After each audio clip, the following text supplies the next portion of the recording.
Un très, très grand merci à vous. Je viens de la province parisienne, d'un pays qui est assez difficile à réformer et qui est aujourd'hui dans les ennuis. Et il y a deux grands partis politiques français, le Parti socialiste d'un côté, le parti de centre-droit, le Parti des Républicains, qui sont complètement dans les choux et qui sont dans une problématique de refondation et de renaissance encore bien plus dramatique que la vôtre. Et donc, quand on est dans une problématique de refondation, en général, on fait des conférences thématiques, des colloques thématiques sur les sujets qui sont importants, la pauvreté, l'écologie, la solidarité, les retraites, que sais-je encore. Et on essaye de réfléchir thème par thème pour refonder un programme. C'est pas ce que je vais faire aujourd'hui. Ce que je voudrais aujourd'hui, c'est réfléchir avec vous et devant vous sur la question de la coupure entre la classe politique et puis les citoyens. Et je pense que cette coupure entre la classe politique et les citoyens, elle a beaucoup de raisons. Il y a aussi la corruption, il faut bien le dire. On a eu en France un certain nombre de scandales. Quand le patron de la lutte contre la corruption fiscale était le ministre de la Fiscalité, c'était un peu gênant puisqu'il avait un compte en Suisse et que c'est sorti. Donc évidemment, ça plombe un peu la vie politique. Et puis il y en a eu d'autres avant et après, donc ça fait partie du jeu. Mais si on parle sérieusement, les hommes politiques ne sont pas plus pourris que la moyenne des autres corporations, c'est pas vrai. C'est pas ça le sujet majeur. Le sujet majeur, à mon avis, il est double et j'y attaque directement. La première question, à mon avis, qu'il faut se poser, c'est la question de la mondialisation. Je vous le dis très rapidement, mais je pourrais y consacrer un séminaire d'une année à la Sorbonne. Le marché est devenu mondial et les politiques sont restées locales. Il y a une politique belge, il y a une politique allemande, il y a une politique française, espagnole, italienne, américaine, brésilienne, etc. Mais le marché, lui, il est devenu mondial. Les grandes entreprises mondiales, les GAFAMI, Google, Apple, Amazon, Facebook, IBM, Microsoft, et puis les équivalents chinois dont on ne parle pas assez, mais qui sont maintenant plus puissants que les Américains, les BATXH, Baidu, Alibaba, Tencent, Xiaomi, Huawei, sont aujourd'hui beaucoup plus puissants et beaucoup plus riches que les États. Si vous prenez la capitalisation en bourse des GAFAMI, c'est en gros 8 000 milliards de dollars, c'est-à-dire à peu près 4 fois le PIB de la France. Donc vous avez là des entreprises absolument gigantesques. Facebook, c'est 2,5 milliards de followers, d'adhérents, qui sont beaucoup plus puissantes que des États. Et donc des petits États comme la Belgique ou la France n'embrayent pas sur le cours du monde, d'où le sentiment de l'impuissance publique par rapport au global. Encore une fois, le marché est devenu mondial, les politiques sont restées locales, et ça fait signe vers l'Europe. La grande question politique aujourd'hui, c'est comment reprendre la main sur le cours du monde qui nous échappe. Comment retrouver la main, à quel niveau et pourquoi faire? Question du pouvoir et question du sens.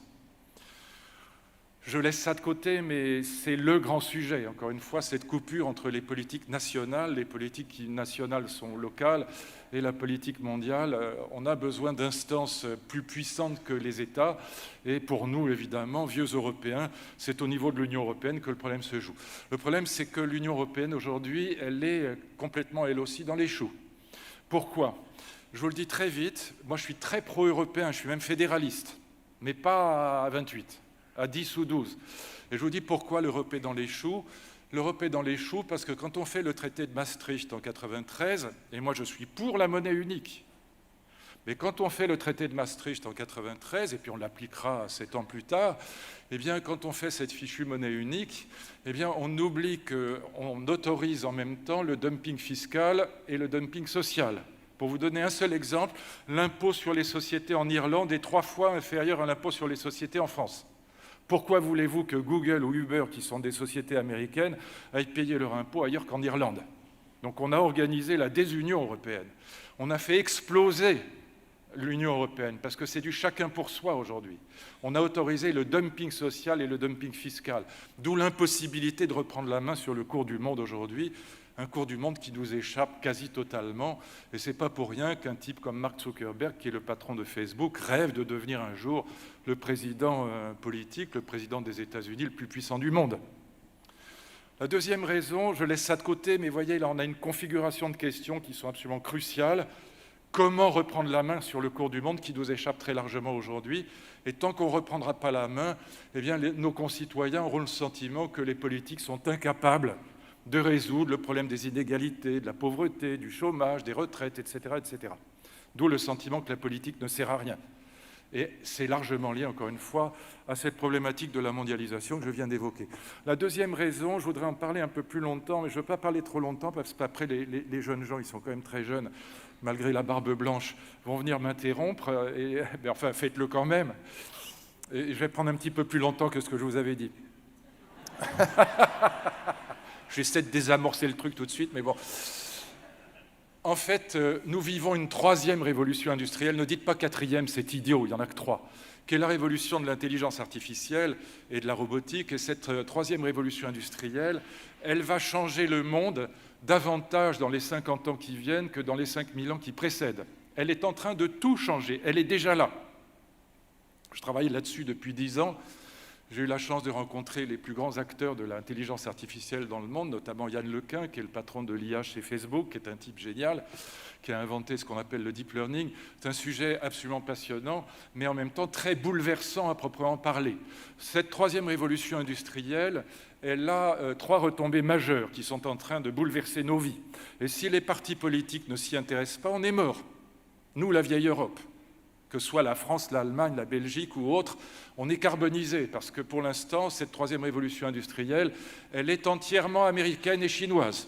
Et nous ne sommes que des sous-traitants, on devient des colonisés par rapport à l'Amérique et par rapport à la Chine, par rapport à ces immenses oligopoles dont je viens de citer les noms.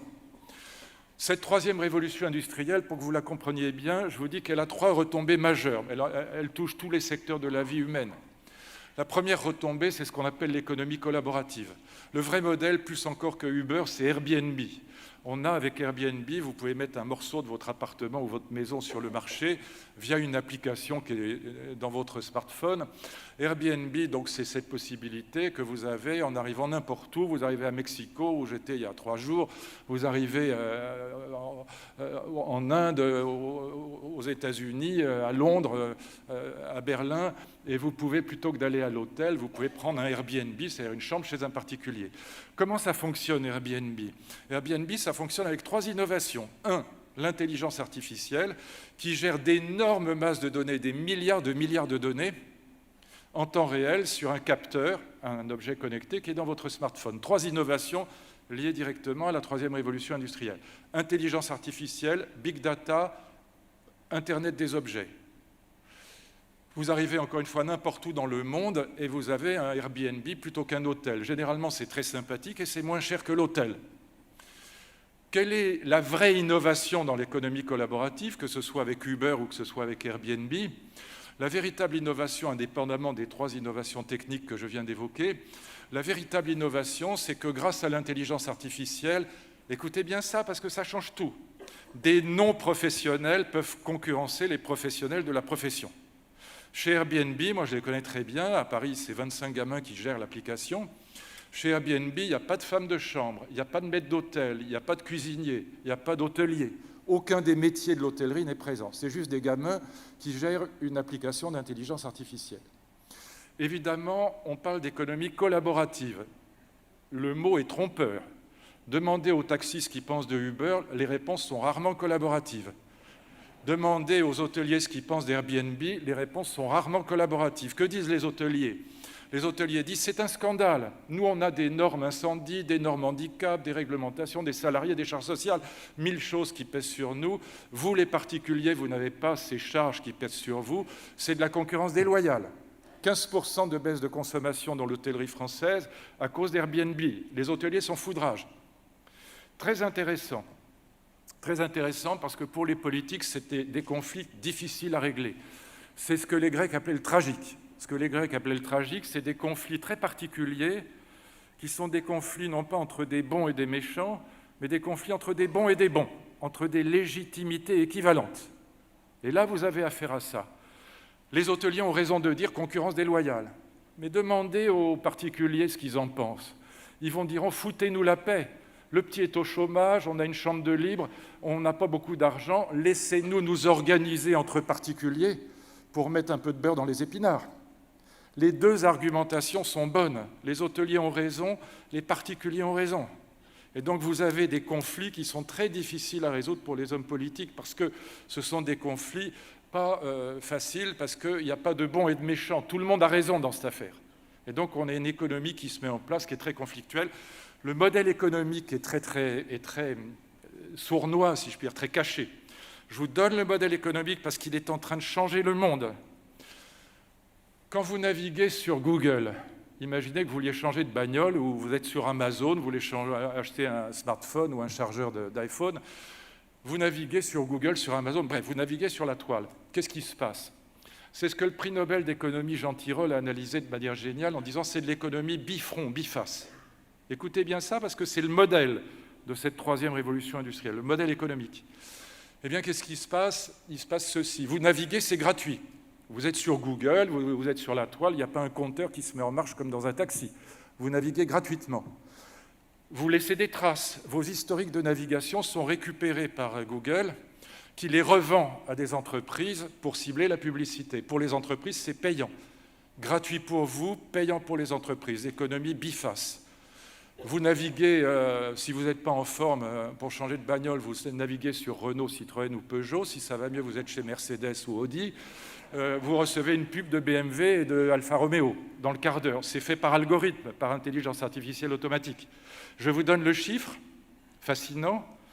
Google a gagné en 2018 100 milliards de dollars, 100 milliards, pas 100 millions, 100 milliards de dollars, juste en revendant nos historiques de navigation à des entreprises pour cibler la publicité. Le RGPD, le Règlement général de protection des données, est à peu près la pire connerie qu'on ait inventée dans l'histoire de l'Europe parce que c'est la ligne Maginot. Comme les sites sont tous européens, Twitter, Facebook, Google, Apple, Amazon, tout est américain, pardon, lapsus, comme aucun site n'est européen, c'est la ligne Maginot, ça passe à travers, et de toute façon, Google ramasse, ou Amazon, ou Facebook, ou Twitter, ou Instagram, qui appartient d'ailleurs à Facebook, ramasse vos historiques de navigation et les revend à des entreprises pour cibler la publicité. C'est le modèle économique de cette troisième révolution industrielle.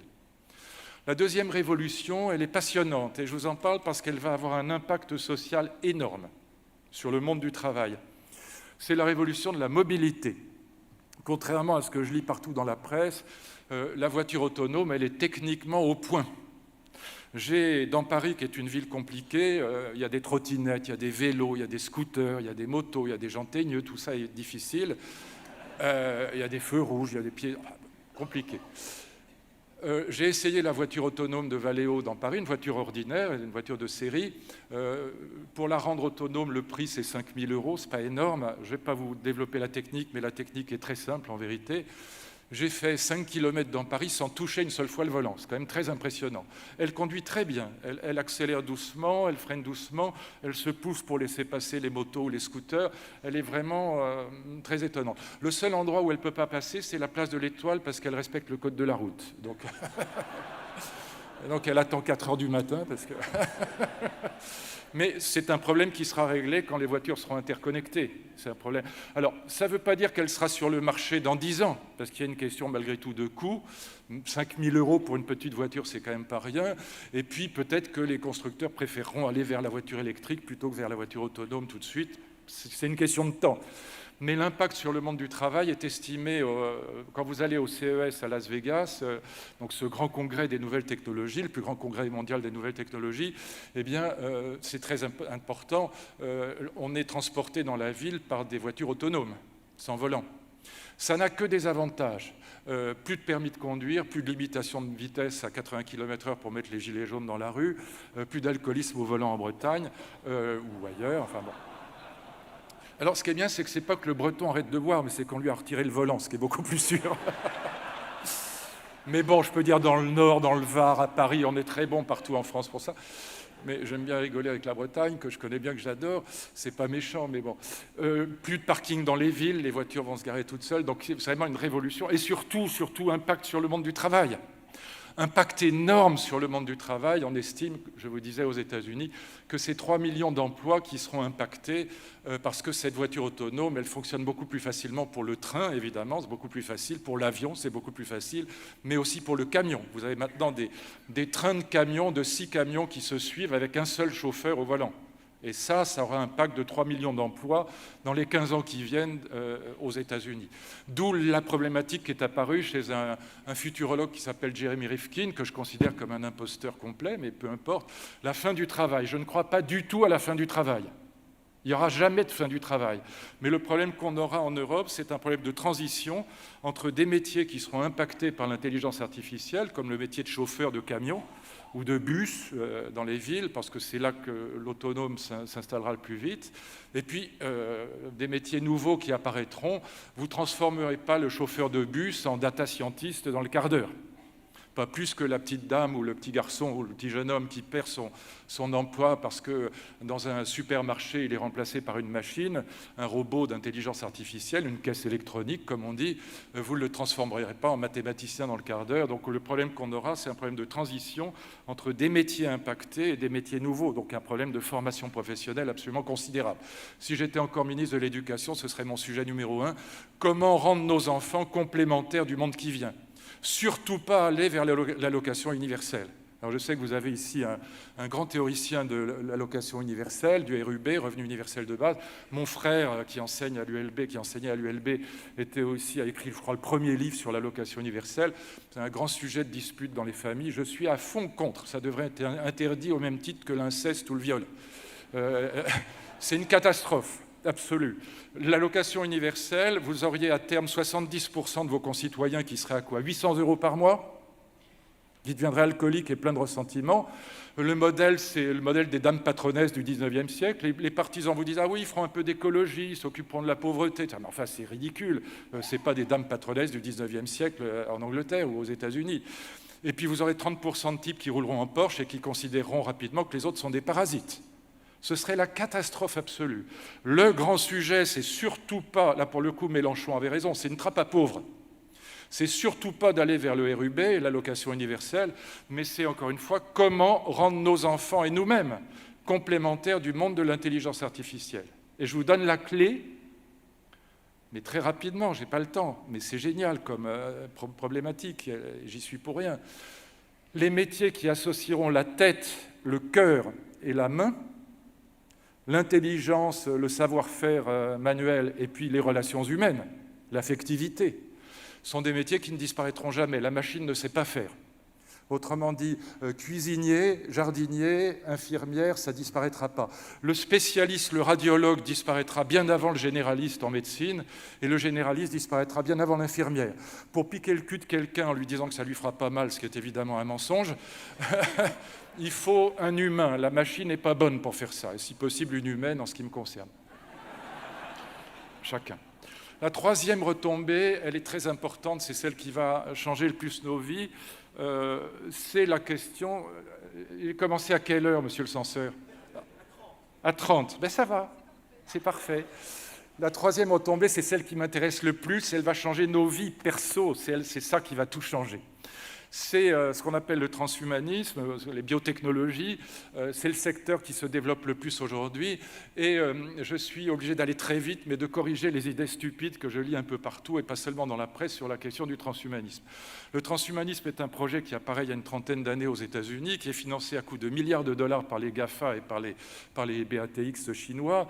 Et donc c'est un projet qui repose sur 3 idées qui n'ont rien à voir avec l'eugénisme hitlérien, comme on le dit dans un certain nombre de livres à succès aujourd'hui, mais qui sont complètement délirants. Ces 3 idées qu'on peut discuter, mais que je trouve tout à fait passionnantes, en vérité. La première idée, c'est que quand on invente la médecine il y a des siècles et des siècles, les Arabes, les Grecs, les Chinois, on ne sait pas trop, la médecine, elle a jusque dans les années 80 un seul modèle qui est le modèle thérapeutique. On appelle le médecin quand on s'est cassé la gueule, quand on est malade, il est là pour réparer et pour soigner.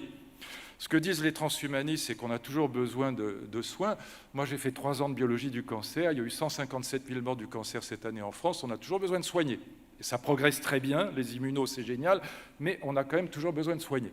Ce que disent les transhumanistes, c'est qu'on n'en a pas fini avec le soin, mais qu'on peut rajouter une couche à la médecine thérapeutique traditionnelle, une couche augmentative. Au fond, faire pour l'être humain ce qu'on fait pour un grain de maïs OGM quand on le rend résistant aux inondations au Vietnam ou à la sécheresse en Afrique. Augmenter l'espèce humaine. Alors quand on dit ça, ça y est, tout de suite, les anti-transhumanistes entrent en transe et disent ça y est, c'est Hitler, on va fabriquer des bébés aux cheveux blonds avec une croix gammée inscrite sur le front dès l'âge de 6 mois, on va fabriquer des surhommes nietzschéens. Mais non, c'est pas de ça qu'il s'agit. Il s'agit, deuxième idée, d'augmenter simplement la longévité de lutter contre la vieillesse. Il s'agit de faire vivre les gens en bonne santé, 120 ou 130 ans, assez rapidement. Pas fabriquer des vieillards. Il ne s'agit pas de fabriquer un peuple de vieux cons gâteux en fauteuil roulant, ce qui serait moyennement intéressant, mais il s'agit de ralentir la vieillesse et la mort, si je puis dire, et donc de fabriquer une humanité qui aurait la possibilité éventuellement d'être moins bête, moins sauvage, moins cruelle et moins stupide qu'elle ne l'a été au XXe siècle. Quand vous regardez le XXe siècle, les génocides, ça commence avec les Hereros en Namibie en 1905, les Allemands se faisaient déjà la main, et puis ça continue, c'est sans fin. C'est 10 ans par 10 ans, vous avez génocide sur génocide, jusqu'au Hutu et au Tutsi, en passant par le Cambodge. J'y étais il y a 3 semaines, c'est abominable. Et ça continue quasiment sans interruption jusqu'à aujourd'hui. Donc on a un siècle abominable, et l'idée c'est de permettre éventuellement à l'humanité, en vivant plus longtemps, d'être moins bête. C'est une hypothèse optimiste, c'est évidemment pas garanti, mais l'idée c'est qu'on pourrait fabriquer une humanité qui aurait la possibilité en tout cas d'élargir l'horizon, comme disait le vieux Kant. Je laisse ça de côté. Il y a quand même un poème de Victor Hugo, je ne peux pas m'empêcher de l'évoquer parce qu'il est sublime, je vous le conseille, c'est Beaux endormis dans la légende des siècles. Victor Hugo doit avoir déjà 57-58 ans, il est à Guernesey, il est exilé, et il écrit ce poème, donc il court après tout ce qui porte un jupon, comme on sait, et il écrit ce poème parce qu'il est fasciné par ce personnage de Bose, qui est un personnage de la Bible, comme vous savez, qui épouse une jeune femme, il doit avoir pas loin de 100 ans, quand il se marie avec une jeune femme qui s'appelle Ruth, une Moabite ravissante, qui doit avoir 18 ou 19 ans, et il va avoir une grande descendance avec elle. Donc évidemment, ça fascine Hugo. Et il écrit ces 8 vers qui sont un éloge de la longévité. Bose était bon maître et fidèle parent, il était généreux, quoiqu'il fût économe. Les femmes regardaient Bose plus qu'un jeune homme, car le jeune homme est beau, mais le vieillard est grand. Le vieillard qui revient vers la source première entre aux jours éternels et sort des jours changeants. Et si l'on voit de la flamme aux yeux des jeunes gens, dans l'œil du vieillard, on voit de la lumière. Si j'avais le temps, je vous commenterais ces métaphores, lumière, grandeur, jeunesse, flamme. Mais ce que veut dire Hugo, c'est que l'âge est la seule chose qui nous permette l'expérience, tout simplement. On peut être génial à 18 ans, être champion du monde d'échecs ou de mathématiques, mais quand on a des enfants, ce qui est l'expérience la plus bête et la plus banale du monde, ces petits êtres vous arrachent des sentiments dont on ignorait tout avant de les avoir. Par exemple, exemple entre mille. Et donc cet élargissement de l'horizon, il est lié évidemment à la longévité. Alors je ne peux pas rentrer dans les détails, je vous renvoie à une conférence d'un de mes amis qui s'appelle Jean-Marc Lemaître, une TED conférence, ça dure un quart d'heure, c'est absolument génial, qui est un très grand biologiste français, et qui montre comment depuis simplement 2016-2017, on a réussi à inverser le processus de vieillissement cellulaire. Je ne peux pas développer ça ici, ce serait trop long, mais je vous conseille d'aller voir cette TED conférence. Jean-Marc Lemaître, vous tapez Jean-Marc Lemaître, longévité, vieillesse, et vous trouverez cette conférence qui est absolument géniale et qui montre comment, en effet, on se dirige vers une humanité qui vivra 120-130 ans en très bonne santé physique et psychique très rapidement. Mes filles vivront 130 ans si elles ne passent pas sous un autobus, ou qu'elles n'explosent pas dans un avion, ou qu'elles n'ont pas un très mauvais cancer qui reste encore aujourd'hui une saloperie. La troisième idée, je m'arrêterai avec ça. J'aurai juste une conclusion après. Première idée, mais non, j'essaie de les contenir un peu. Troisième idée, donc première idée, une médecine de l'augmentation. Deuxième idée, augmenter quoi? Non pas fabriquer un surhomme nietzschéen, mais augmenter la longévité humaine. Fabriquer, au fond, donner une chance au fameux proverbe si jeunesse savait, si vieillesse pouvait. Voilà, c'est ça l'idée, et ce n'est pas une idée absurde. Et la troisième idée, c'est que la nature n'est pas sacrée. Je me suis empaillé avec Sens commun, Manif pour tous, sur la question du mariage gay. J'aurais dit, pour des raisons religieuses, moi je ne suis pas croyant, je peux vous suivre, je comprends que vous soyez hostile au mariage gay, mais ne prenez pas cet argument de débile mental qui consiste à dire que la nature est un modèle moral. La nature n'est pas un modèle moral. La nature, c'est Darwin. La nature, c'est l'élimination des faibles, des handicapés, des vieux, des fous, des enfants. L'antilope qui a une patte cassée, c'est celle qui est bouffée en premier par le lion. Darwin a raison. Tout ce qu'on a construit de grandiose dans l'État-providence depuis le XIXe siècle, y compris les retraites, y compris les antibiotiques, la médecine moderne, la protection des faibles, des fous, des handicapés, tout ça n'est pas naturel, tout ça est antinaturel. Il y a un proverbe africain que j'aime beaucoup. Quand tu es poursuivi par le lion, il est inutile de courir plus vite que le lion, il suffit de courir plus vite que ton voisin. Celui-là, je l'adore. Il me plaît beaucoup. J'aime bien parce que, en une phrase, tout Darwin est là. Si le voisin est vieux, handicapé, malade, c'est tout bénéfice. C'est ça la nature. Et donc, encore une fois, la nature n'est pas un modèle naturel, un modèle moral, je veux dire. Et donc, c'est pour ça aussi que moi, je suis très pour l'écologie, mais pas l'écologie naturaliste. La nature n'est pas un modèle moral, encore une fois. Nous choisissons, nous les humains, ce que nous aimons dans la nature et ce que nous combattons dans la nature. On aime les îles grecques quand il n'y a pas trop de monde, mais on n'aime pas le virus du sida ou de la grippe. Et donc, on prend des antibiotiques, ou pour les virus, c'est inutile. Mais enfin, on lutte en tout cas contre un certain nombre de saloperies naturelles. Et donc, la nature, encore une fois, c'est nous qui choisissons en elle ce que nous aimons. J'adore mon petit chat, mais je n'aime pas le virus de la grippe. Et donc, on a là un nouvel humanisme, si je puis dire, qui est antinaturaliste, très important. Donc, ça veut dire qu'il faut aussi repenser complètement la problématique de l'écologie dans cette perspective-là. Je suis très pour l'écologie, mais pas celle des effondristes ou des collapsologues.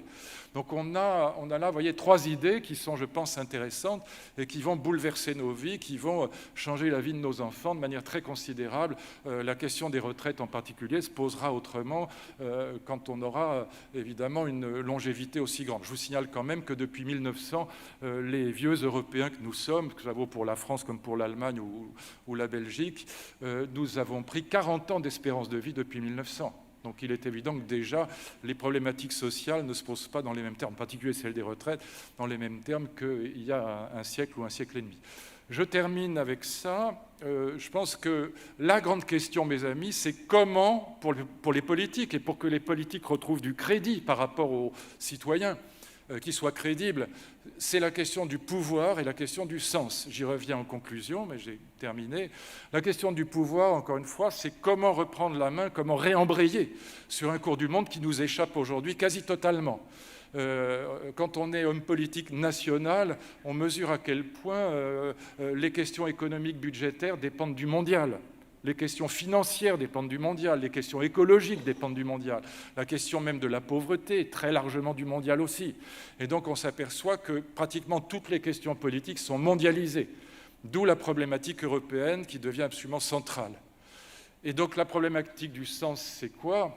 Je pense que la civilisation européenne, et ce n'est pas désobligeant pour les autres, il y a des civilisations indiennes, chinoises, cambodgiennes absolument géniales. Les Chinois étaient des gens civilisés, avaient une culture extraordinaire quand on courait encore à poil dans les bois en Europe.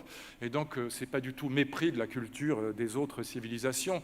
Mais la civilisation européenne, elle est quand même géniale entre toutes. Pourquoi ? Elle est grecque. Les Grecs inventent la démocratie, même si elle n'est pas parfaite chez eux. Elle est juive. Les Juifs n'inventent pas seulement le monothéisme, les Juifs inventent l'histoire asymptotique, c'est-à-dire l'histoire qui va indéfiniment vers le mieux. Elle est chrétienne, merveilleuse philosophie de l'amour. Elle est scientifique, la révolution des Lumières. Ça fait déjà 4 piliers qui ne sont pas négligeables. Et puis elle est droit de l'hommiste et démocratique, y compris égalité homme-femme. Ça fait 5 idées géniales dans la tradition européenne qu'on n'a pas intérêt à perdre aujourd'hui. L'Europe, c'est à la fois le lieu de la reprise du pouvoir et c'est le lieu du sens. Voilà pourquoi c'est absolument navrant qu'avec ce traité de Maastricht qui maintient le dumping social et fiscal, on fasse exploser le système européen. C'est la grande catastrophe. Je suis donc pour une Europe d'abord à 10 ou 12. On ne peut pas renier les pays de l'Est, ils sont là. Mais je suis pour un nouveau traité de Rome. On ne sort pas de l'Europe, on crée quelque chose de nouveau, sans renier les autres, ce qu'on ne peut pas faire, et puis ce serait désobligeant. Mais je suis pour un nouveau traité de Rome, un nouveau traité intergouvernemental, qui pourrait être un traité de Bruxelles d'ailleurs, eh bien un traité donc intergouvernemental avec à 10 ou 12, les vieux pays de l'Europe de l'Ouest, avec une obligation d'harmonisation fiscale, alors surtout pas sur le modèle français, sinon il n'y aura personne, mais une harmonisation fiscale et sociale. Et évidemment, on ne rejette pas la Pologne ou la Hongrie, on leur dit vous rentrez chez nous, mais quand vous acceptez les règles. Et c'est le seul moyen de faire vivre la civilisation européenne dont les 5 piliers que je viens évoquer sont tous sauf négligeables. Donc si j'étais encore en politique, j'aurais deux sujets. Un sujet global, celui que je viens d'évoquer, comment relancer l'Europe comme lieu de pouvoir et comme lieu de sens.